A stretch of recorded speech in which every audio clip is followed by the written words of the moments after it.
नमस्कार दोस्तों, स्वागत है आपका अपने YouTube channel Hindi with Piyush sir में।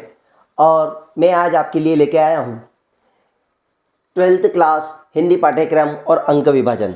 बहुत सारे बच्चों की ये दुविधा होती है कि जब त्रैमासिक, अर्धवार्षिक और वार्षिक एग्ज़ाम, उनके एनुअल एग्ज़ाम आते हैं, तब उनको ये पता नहीं होता है कि कितने अंक की किस इकाई को पढ़ें, कौन से प्रश्न कहाँ से आएंगे और कितने अंक का विभाजन किस हिसाब से पाठ्यक्रम में होगा। तो आज हम इस वीडियो में देखेंगे कि कक्षा 12 हिंदी का जो सिलेबस है, नवीनतम सिलेबस 2025-26 का, जिसमें आप लोगों को ये ध्यान में रखना है कि कौन सी इकाई को कितने अंक का बांटा गया है या अंक विभाजन कैसे होगा, या पाठ्यक्रम को कैसे, कहाँ, कितना समय दें ताकि आप अच्छे से अच्छे अंक ला सकें। तो शुरू करते हैं। शुरू करने से पहले आपने अगर चैनल को सब्सक्राइब नहीं किया है तो चैनल को सब्सक्राइब करें, बेल आइकन को प्रेस करें, वीडियो अच्छा लगे तो उसे लाइक करें, शेयर करें, ताकि अच्छे वीडियो मैं आप लोगों के लिए बना सकूं। यहाँ सिलेबस में हम लोगों को पहले ये देखना है कि कितने अंक का अपना पेपर आएगा। तो आप लोगों को ध्यान में रखना है कि कक्षा 12 में आपके कितने नंबर का पेपर आएगा। 80 नंबर का। 20 नंबर प्रोजेक्ट के होते हैं, प्रैक्टिकल के, जो विद्यालय से जाते हैं, और 80 नंबर का आपका पेपर आएगा। उस प्रश्न पत्र में कुल 23 प्रश्न होंगे। वो जो प्रश्न पत्र होगा उसमें कुल 23 प्रश्न होंगे। 1 से लेके 5 तक वस्तुनिष्ठ प्रश्न, ये वाले 1 अंक के। 2 अंक के आपको प्रश्न मिलेंगे 10, जो 20 अंक के रहेंगे। 3 अंक के प्रश्न आपको 4 प्रश्न आएंगे, जो 3 अंक के रहेंगे, वो 12 नंबर के पूछे जाएंगे। और 4 प्रश्न आएंगे 4 नंबर के, जो आपसे 16 नंबर के पूछे जाएंगे। 16 नंबर के वहाँ पे परीक्षा में आएंगे।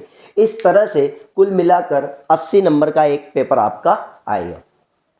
यहाँ आपको अंक का पूरा विभाजन अच्छे से समझ लेना है ताकि आपको समझ में आए कि आप एक क्या पढ़ना है और क्या नहीं पढ़ना है। क्योंकि परीक्षा के समय में बच्चों की दुविधा रहती है कि हम क्या पढ़ें और कैसे पढ़ें और किस तरह से तैयारी करें। तो 80 अंक का विभाजन अभी हम यहाँ देखेंगे। पहले आपको ध्यान में रखना है, 1 अंक के प्रश्न आएंगे, 2 के आएंगे, 3 के आएंगे और 4 अंक के प्रश्न आएंगे। मतलब 4 अंक से ज़्यादा कोई भी प्रश्न पत्र में पूछा नहीं जाएगा।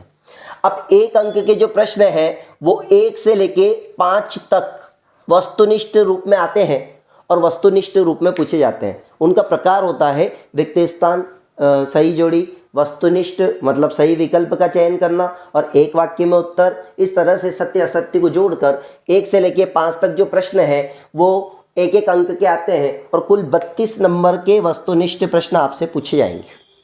दूसरा, 2-2 अंक के 10 प्रश्न 20 नंबर के, 3 अंक के 4 प्रश्न 12 नंबर के, और 4 अंक के 4 प्रश्न 16 नंबर के। अब इनको डिवाइड कैसे करना है? आपके पास पहली पुस्तक है जिसका नाम है आरोह।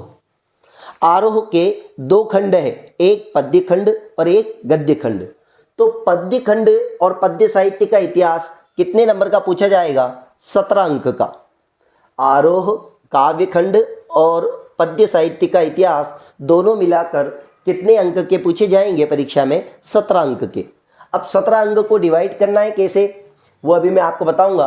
आरोह गद्य खंड और गद्य साहित्य का इतिहास, ये भी कितने अंक का पूछा जाएगा? 17 अंक का। तो 17 अंक का पद्य खंड, काव्य खंड और 17 अंक का गद्य खंड। तो दोनों मिलाकर आपकी जो आरोह पुस्तक है वह कुल मिलाकर कितने अंक की हो गई है? 34 अंक की। अब इसका डिवाइडेशन अभी करेंगे हम। फिर तीसरी आपके 2 पद्य खंड और काव्य खंड के अलावा दूसरी एक और पुस्तक है आपकी वितान। वितान पुस्तक कितने अंक की आएगी? 7 अंक की। यहाँ पे आप स्क्रीनशॉट ले लें ताकि आप बाद में इसको अच्छे से, वीडियो के बाद भी अच्छे से समझ सके। 5 प्रश्न आएंगे 1-1 अंक के। ध्यान देने योग्य बात है, वितान केवल 7 अंक की पुस्तक है और उसमें 5 प्रश्न आएंगे 1-1 नंबर के। तो कुल अंक कितने हुए? 5। मतलब आपको ध्यान में रखना है कि वितान में केवल 5 प्रश्न पूछे जाएंगे 1-1 नंबर के, और वो कितने अंक हुए? 5 अंक। ठीक इसी प्रकार से 2 अंक का एक ही प्रश्न पूछा जाएगा। इधर जो संख्या है वो प्रश्नों की है और इधर जो लिखे हुए हैं वो अंक है। तो 2 नंबर के कितने प्रश्न आएंगे? 1 प्रश्न। तो 5 और 2 7, कितने अंक हो गए? 7 अंक। तो आपको ध्यान में रखना है, वितान में से 3 नंबर और 4 नंबर का कोई भी प्रश्न परीक्षा में पूछा नहीं जाएगा। तो 3 अंक 4 अंक का कोई भी प्रश्न पूछा नहीं जाएगा, केवल 2 अंक और 1 अंक के प्रश्न आएंगे। ठीक इसी प्रकार से अभिव्यक्ति माध्यम, ये एक और बुक है, 3 बुक आपको पढ़नी है। आरोह, वितान, अभिव्यक्ति माध्यम। वितान 7 अंक की है, अभिव्यक्ति माध्यम भी 7 अंक की आएगी। ठीक, इसमें भी 5 प्रश्न आएंगे 1-1 अंक के। टोटल कितने नंबर हुए? 5 नंबर। उसी तरह से 2 नंबर का एक प्रश्न आएगा तो कितने नंबर हुए? 2। 5 और 2 7 अंक। अभिव्यक्ति माध्यम भी कितने अंक की आएगी? 7 अंक की। यहाँ आपको ध्यान देना है, ना 3 नंबर का कोई प्रश्न अभिव्यक्ति माध्यम में से पूछा जाएगा, ना 4 नंबर का। ऐसे ही वितान में से भी 3 और 4 नंबर का कोई प्रश्न पूछा नहीं जाएगा। तो कुल मिलाकर आपको ध्यान में रखना है कि वितान और अभिव्यक्ति माध्यम में से आपको बड़े प्रश्न याद नहीं करना, मतलब 3 और 4 अंक के प्रश्न इसमें से नहीं आएंगे। आपको केवल 1-1 अंक के प्रश्न याद करना है, 2 अंक के प्रश्न याद करना है। तीसरा आता है इसमें, जो ये चारों चीज़ें पढ़ने के बाद अगला आता है काव्यबोध। काव्यबोध आएगा आपका कितने अंक का? 9 अंक का। काव्यबोध व्याकरण में से जो काव्यबोध, छंद, अलंकार, रस, सबके वीडियो मैंने आपके इस चैनल पे बना रखे हैं, आप देख सकते हैं। यहाँ काव्यबोध कितने अंक का पूछा जाएगा? 9 अंक का। उसमें से भी 3 नंबर और 4 नंबर का कोई प्रश्न नहीं आएगा। आपको केवल 5 प्रश्न याद करने, 1-1 अंक के, 5 नंबर के, और 2-2 नंबर के 2 प्रश्न आएंगे तो टोटल कितने हुए? 4 अंक। तो 5 और 4 9 अंक का आपका काव्यबोध पूछा जाएगा। काव्यबोध में काव्य की परिभाषाएं, छंद, अलंकार, रस, काव्य के भेद, ये इस तरह से 2-2 अंक के प्रश्न आपसे पूछे जाएंगे। 2 प्रश्न तो वो कितने के आएंगे? 4 नंबर के। और वस्तुनिष्ठ प्रश्न पूछे जाएंगे 5 प्रश्न, 5 अंक के। तो 5 और 4 टोटल कितने हो गए? 9 अंक। अब भाषा बोध आता है, तो भाषा बोध में 3 अंक बढ़ा दिए उसने, और यहाँ पे कितने अंक दिए? 12 अंक। मतलब भाषा बोध आपसे कितने अंक का पूछा जाएगा? 12 अंक का। भाषा बोध में 5 प्रश्न 1-1 नंबर के, 5 प्रश्न आएंगे 5 नंबर के, और 2-2 नंबर के 2 प्रश्न आएंगे तो 4 नंबर के वो। तो 5 और 4 कितने हो गए? 9। और 3 नंबर का एक प्रश्न पूछा जाएगा, जो बड़ा प्रश्न होता है, जिसमें अंतर पूछा जाता है या गद्य की विधाएं पूछ ली जाती है। इसमें भाषा बोध में वो सारी विधाएं होती है, वो निबंध, एकांकी, रचनाएं, नाटक कहानी में अंतर, एकांकी में अंतर, वो भी मैं अगले वीडियो में आपको समझाऊंगा। पर भाषा बोध में आपको ध्यान रखना है कि भाषा बोध 12 अंक का आएगा, जिसमें से 5 अंक के प्रश्न, 5 प्रश्न 1-1 अंक के, और 2 प्रश्न 2-2 नंबर के। तो कितने प्रश्न हुए? 4। तो 5, 4, 9 और 3 12। 12 अंक के प्रश्न पूछे जाएंगे आपके भाषा बोध में से। अब आता है अपठित गद्यांश, जो पहले 4 अंक का आता था, तो अब उसको कितने अंक का कर दिया? 3 अंक का। तो 3 अंक का एक अपठित गद्यांश, मतलब एक अनसीन पैसेज जो आता है, वो 3 अंक का अपठित गद्यांश आपसे पूछा जाएगा, और आपको उसकी अच्छे से तैयारी करनी है। वो मैं आगे वीडियो में आप लोगों को, अगला वीडियो जो बनाऊंगा उसमें बताऊंगा। पत्र, 2 तरह के पत्र आते हैं, एक प्रार्थना पत्र और एक पत्र। एक अथवा में पूछे जाते हैं ऑप्शन में, एक पत्र होता है और एक प्रार्थना पत्र होता है। तो वह कितने अंक का पूछा जाएगा? 4 अंक का। तो 3 नंबर का अपठित गद्यांश और 4 अंक का प्रार्थना पत्र। निबंध अनुच्छेद के रूप में आपके कितने अंक का पूछा जाएगा? 4 अंक का। आपको ध्यान में रखना, 4 अंक से अधिक अंक का कोई प्रश्न नहीं आएगा। तो निबंध कितने नंबर का हुआ?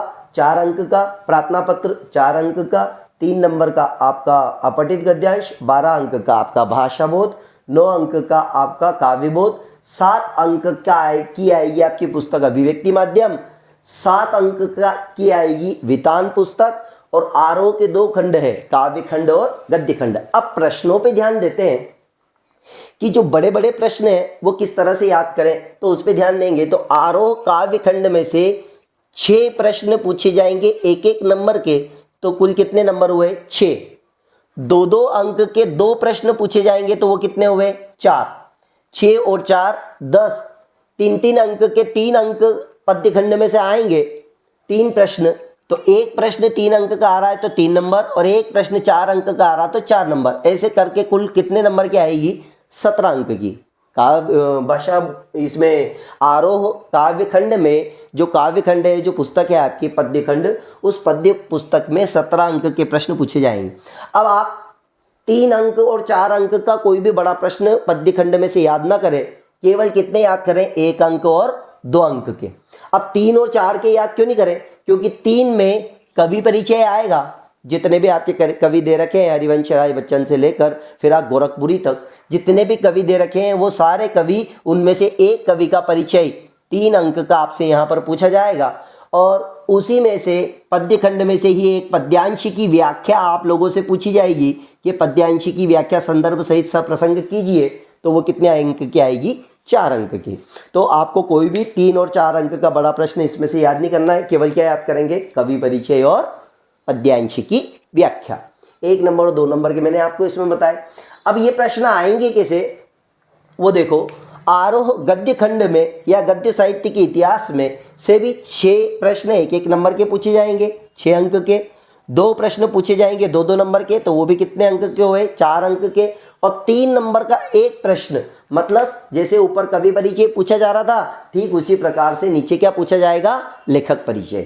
ठीक इसी प्रकार से यहाँ पद्यांश पूछा जा रहा था 4 अंक का, तो यहाँ क्या पूछा जाएगा? गद्यांश। तो 4 अंक का एक प्रश्न गद्यांश का, 3 अंक का एक प्रश्न लेखक परिचय का, और 2-2 अंक के 2 प्रश्न जो पाठ्य पुस्तक में से अंदर वस्तुनिष्ठ प्रश्न के अलावा जो 1 लाइन के उत्तर रहते हैं उन प्रश्न के, और 1-1 नंबर के वस्तुनिष्ठ प्रश्न 6 अंक के पूछे जाएंगे। तो टोटल ये गद्य खंड भी कितने नंबर का हुआ? 17 नंबर का। अब यहाँ वितान मैंने आपको बताई 7 नंबर की, और अभिव्यक्ति माध्यम भी आपको बताई 7 अंक की। तो बड़े प्रश्न आपको 3 नंबर और 4 नंबर के न वितान में याद करना है, न पद्य खंड में, न गद्य खंड में, न अभिव्यक्ति माध्यम में। तो आप केवल छोटे छोटे प्रश्नों पे कंसंट्रेट करें और इस तरह से अपनी तैयारी करें। अब आते कैसे हैं प्रश्न, वो दिखते हैं। यहाँ जितने नंबर हैं 1 से लेके 5 तक वस्तुनिष्ठ प्रश्न आएंगे, 2 से लेके ये यहाँ पर 6 से लेके 15 तक जो प्रश्न रहते हैं, 1 से लेके 5 तक 5-5 प्रश्न इनमें, तो टोटल 32 प्रश्न इसमें आते हैं, जिसमें किसी में 7 प्रश्न रहते हैं, किसी में 6 रहते हैं। ऐसे 32 प्रश्न 1 से लेके 5 तक, 6 से लेके 15 तक 10 प्रश्न आएंगे जो 2-2 नंबर के रहेंगे, 20 प्रश्न। 32 नंबर की न्यूटाइप आएगी, 10 प्रश्न आएंगे 2-2 नंबर के तो 20 अंक के, और 4 प्रश्न आएंगे 3 अंक के तो 12 अंक के, और 4 प्रश्न आएंगे 4-4 नंबर के तो 16 अंक के। इस प्रकार से आपका पेपर पूरा 80 अंक का रहेगा। इस 80 अंक के पेपर में आप लोगों को बहुत अच्छे से तैयारी करने के लिए ध्यान में देना होगा कि कहाँ कहाँ हमें समय देना है। तो आप लोगों को सबसे ज़्यादा जो समय देना है वो प्रश्न 1 और प्रश्न नंबर 2 में देना है, क्योंकि यहाँ सबसे ज़्यादा अंक है। 32 नंबर के प्रश्न 1-1 नंबर वाले आएंगे और 20 अंक के 2-2 नंबर वाले, तो 20 और 32 52 अंक की तैयारी आप बहुत अच्छे से यहाँ पे कर सकते हैं। 3 नंबर और 4 नंबर में केवल आपको क्या पढ़ना है? 3 नंबर में आप पढ़ेंगे कवि परिचय पद्य में से, लेखक परिचय गद्य में से। फिर 3 नंबर का आप पढ़ेंगे एक भाषा बोध में से एक प्रश्न आएगा, राष्ट्रभाषा राजभाषा में अंतर, कहानी और नाटक में अंतर, एकांकी कहानी और नाटक और एकांकी में अंतर, कहानी और उपन्यास में अंतर, गद्य की महत्वपूर्ण विधाएं कौन सी है, निबंध किसे कहते हैं, निबंध के प्रकार क्या होते हैं। ये 5 प्रश्न है। इसका एक और वीडियो मैं आपको बनाऊंगा तो उसमें आपको बताऊंगा। तो 3 नंबर का प्रश्न भाषा बोध में से वो आएगा। फिर अपठित गद्यांश आएगा 3 नंबर का, तो 3 नंबर के 4 प्रश्न तैयार करने केवल आपको। एक कवि परिचय, दूसरा लेखक परिचय, तीसरा भाषा बोध में से एक प्रश्न, और चौथा तीसरा भाषा बोध व्याकरण में से एक प्रश्न, और चौथा अपठित गद्यांश। तो ये 4 प्रश्न 3-3 नंबर के तैयार करें। अब 4 नंबर में क्या तैयार करना है? पद्यांश की व्याख्या पद्य में से, काव्य खंड में से, गद्यांश की व्याख्या गद्य खंड में से, फिर 4 नंबर का पत्र और 4 नंबर का आपका अनुच्छेद। इस प्रकार से 4-4 नंबर के 16 अंक की तैयारी आप इस तरह से कर सकते हैं। इससे आपको ये ज्ञात होता है कि हमें कितना समय देकर कौन सी चीज़ पढ़नी है और कहाँ तक कितना टाइम देके कौन से नंबर कवर करने हैं। 17-17 अंक के दोनों पद्य खंड गद्य खंड, 7 अंक का एक बार और मैं बता देता हूँ आपको वितान, 7 नंबर की अभिव्यक्ति माध्यम, काव्य बोध, भाषा बोध, अपठित गद्यांश, ये सारा ऐसे करके टोटल 80 नंबर का पेपर होता है और बहुत अच्छे से इस पेपर को निर्माण किया जाता है। यही पैटर्न आप लोगों को ध्यान में रखना है। अगर आप ये ध्यान में रखेंगे तो अच्छे अंक के विभाजन के साथ आप अपने परीक्षा की अच्छी तैयारी कर सकते हैं। ये जो वीडियो है ये पाठ्यक्रम का केवल इसलिए बनाया गया है क्योंकि बहुत सारे टीचर्स या बहुत सारे शिक्षक अपने बच्चों को हिंदी पाठ्य पुस्तक में ये तो बताते हैं कि पाठ्य पुस्तक के आगे जो अनुक्रमणिका दी हुई है उसमें कितने पाठ पद्य के हैं, कितने पाठ गद्य के हैं और कितना क्या क्या उसमें से आएगा, पर उनके अंक विभाजन पे वो ध्यान नहीं दे पाते हैं। इसलिए बच्चों का ये प्रश्न रहता है कि सर अंक विभाजन कैसे करें, कौन सी यूनिट से कितने प्रश्न पूछे जाएंगे। तो यहाँ मैंने अंक विभाजन किया है। आई होप आप लोगों को अच्छे से समझ में आया होगा। नहीं आए तो आप लोग कमेंट करें ताकि अगला वीडियो में मैं आपको अच्छे से समझा सकूं।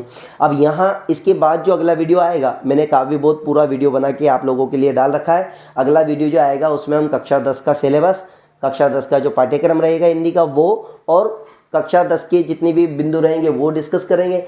यहाँ आपने जो देखा इसी को मैं आगे लेकर जाऊँगा और आप लोगों के लिए लेकर आऊँगा आरोह पद्य खंड की सारी व्याख्याएं, सारे कवि परिचय, गद्य खंड की सारे गद्यांश और उनकी व्याख्याएं और उनका पद्य परिचय, और पूरी की पूरी भाषा बोध की व्याकरण, क्योंकि काव्य बोध में बना चुका हूँ और भाषा बोध आने वाले वीडियो में आपको देखने को मिलेगा। तो धन्यवाद। वीडियो को लाइक करें, शेयर करें, अच्छे से आप अपने पास सेव रखें, इसको स्क्रीनशॉट ले लें, आपके हर परीक्षा में काम आएगा।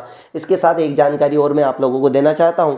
अभी मध्य प्रदेश माध्यमिक शिक्षा मंडल बोर्ड के द्वारा एक और निर्णय लिया गया है जिसमें कक्षा 12 की और कक्षा 10 की एक और परीक्षा का आयोजन होगा, जिसमें वार्षिक परीक्षा के बाद बच्चा अगर फेल हो जाता है या किसी वजह से उसके कम अंक आते हैं और वो किसी वजह से किसी सब्जेक्ट में, 5 सब्जेक्ट में से किसी सब्जेक्ट में फेल हो जाता है, तो वह दूसरा प्रयास कर सकता है पास होने का, और उसे दूसरा प्रयास जून और जुलाई में ही करना है और वो परीक्षा देकर वो अच्छे अंक ला सकता है। तो इसमें आपके लिए ये जो सिलेबस है, ये जो अंक विभाजन है, ये आपकी बहुत मदद करेगा। अच्छे से इसे पढ़ें, इसे याद करें। धन्यवाद।